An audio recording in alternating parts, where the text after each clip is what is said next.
ఒక ఎడారిలో ఒక చిన్న పిట్ట నివసిస్తూ ఉండేది.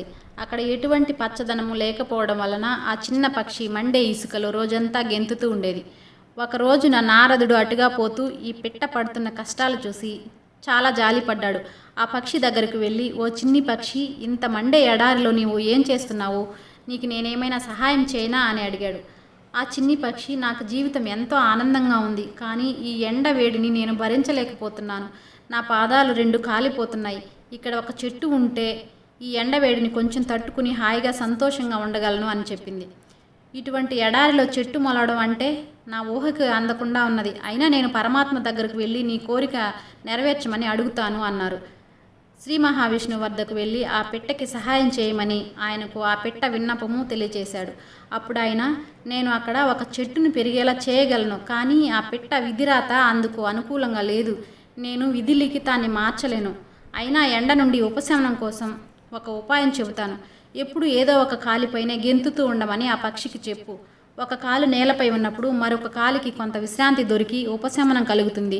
వెళ్ళి ఆ పక్షితో ఇలా నేను చెప్పానని చెప్పు అన్నాడు పరమాత్మ. నారదుడు మళ్ళీ ఎడారిలో ఉన్న పక్షికి కనిపించి పరమాత్మ యొక్క సందేశాన్ని, సలహాను వినిపించాడు. పక్షికి భగవానునిపై ఎంతో నమ్మకం. ఈ ఉపాయం విని చాలా సంతోషించింది. నారద మహర్షికి ఈ సహాయానికి కృతజ్ఞత తెలిపింది. ఆయనకు అర్థం కాలేదు, ఇందులో ఇంత సంతోషించడానికి ఏముందో.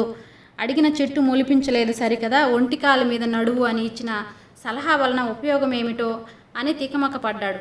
కానీ ఆ పక్షి ఈ ఉపాయాన్ని గ్రహించి వెంటనే అమలులో పెట్టడం మొదలుపెట్టింది. మహర్షికి ఈ సందేహం అలానే ఉండిపోయింది.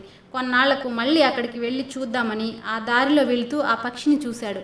అది హాయిగా ఆ ఎడారి మధ్యలో ఉన్న ఒక పెద్ద పచ్చని చెట్టు మధ్య కూర్చుని ఉంది. పక్షి సుఖంగా హాయిగా ఉండడం చూసి ఆయనకి ఆనందం కలిగింది. అయినా పరమాత్మ చెప్పకపోయినా చెట్టు ఎలా వచ్చిందనే విషయం బోధపడలేదు. మళ్ళీ దేవుడి దగ్గరికి వెళ్ళి ఆయనతో ఆ పక్షి గురించి తాను చూసినదంతా చెప్పాడు. అందుకు శ్రీ మహావిష్ణువు నారదునితో ఇలా అన్నారు, నేను చెప్పినట్లే జరిగింది. పక్షి తలరాతలో చెట్టు రాసి పెట్టలేదు, కానీ నీవు ఆ పక్షికి నా సందేశం వినిపించిన తరువాత భక్తి శ్రద్ధలతో ఆ ఉపాయాన్ని విని అర్థం చేసుకుని ఆచరించింది. అంతేకాక కృతజ్ఞతలు కూడా తెలిపింది.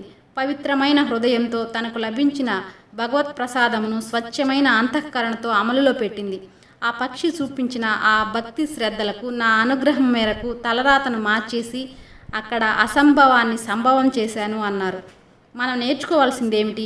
అందిన అనుగ్రహాన్ని ఆచరించాలి. ఆ పూటకు దొరికిన దాన్ని ప్రసాదంగా భావించాలి.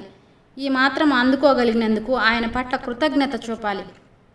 మనకేమి కావాలో అవి ఇస్తారు. మనం కోరుకున్నవన్నీ మనకు సుఖశాంతులు అందించలేకపోవచ్చు. అందువలన ఇది కావాలి, అది కావాలి అని కోరుకునే కంటే మనకేది అవసరమో ఆయనే ఇచ్చేటట్లు ధన్యవాదాలు తెలియచేసుకోవాలి. భగవంతుని ఆశీస్సులను పొందే ప్రయత్నం చేయాలి. భక్తి, శ్రద్ధ, కృతజ్ఞతా భావం, విశ్వాసం, వీటి వలన పరమాత్మ అనుగ్రహం పుష్కలంగా లభిస్తుంది. మా వీడియో కనుక మీకు నచ్చినట్టయితే తప్పకుండా లైక్ చేసి ఛానల్ని సబ్స్క్రైబ్ చేసుకోగలరు. ధన్యవాదాలు.